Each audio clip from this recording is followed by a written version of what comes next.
Early parliamentary elections were held in Iceland, Northern Europe, on Saturday, October the 20th, 2017. Roughly 1.5 months earlier, on September the 15th, the three-party coalition government of Prime Minister Mr. Bjarni Benediktsson had collapsed after the populist Bright Future Party had left the government. At issue was a scandal involving the Prime Minister's father writing a letter recommending a convicted paedophile to have his honor restored. In the actual election, the center-right Independence Party remained as the biggest one, or was the biggest one, although it lost 5 seats. In the new Althing or Alþingi, which is the Icelandic parliament, the Independence Party has 16 legislators out of 63. It received 25.2% of the vote. The left-green movement of Ms. Katrin Jakobsdóttir received 16.9% of the vote and 11 seats. The centrist Progressive Party of Mr. Sigurdur Ingi Johansson received 8 seats and 10.7% of the vote. The Social Democratic Party of Mr. Logi Mar Einarsson took 7 seats with 12.1% of the vote. It actually gained 4 seats. The new Centre Party of Mr. Sigmundur David Gunnlaugsson also took 7 seats with 10.9% of the vote. The Pirate Party, led by Ms. or Mr. Haldora Mogensen, took 6 seats and 9.2% of the vote, but lost 4 seats. The People's Party of Ms. Inga Seeland took 4 seats and actually gained 4 seats. It hadn't received any seats in the 2016 election and received 6.9% of the vote. The Reform Party of Ms.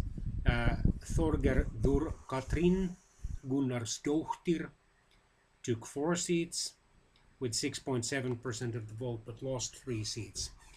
And the Bright Future Party of Mr. Ottar Prope lost all of its 4 seats, receiving only 1.2% of the vote.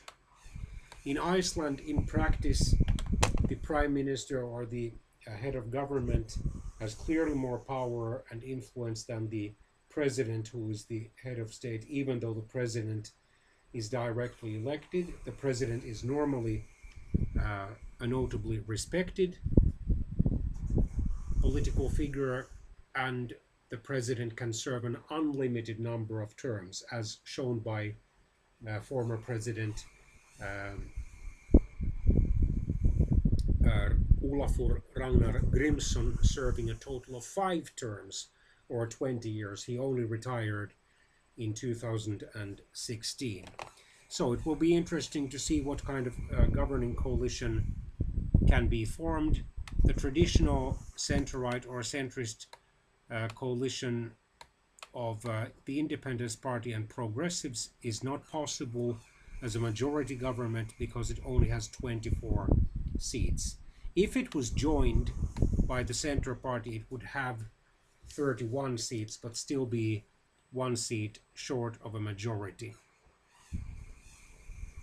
Of course, if the Independence Party wanted to form a coalition government with the left-green movement and progressives, that coalition government would have 35 seats, or alternatively, with the left-green movement and Social Democrats, that coalition government would have 34 seats. Iceland has recently had political instability, and these elections were already the second early elections in a row.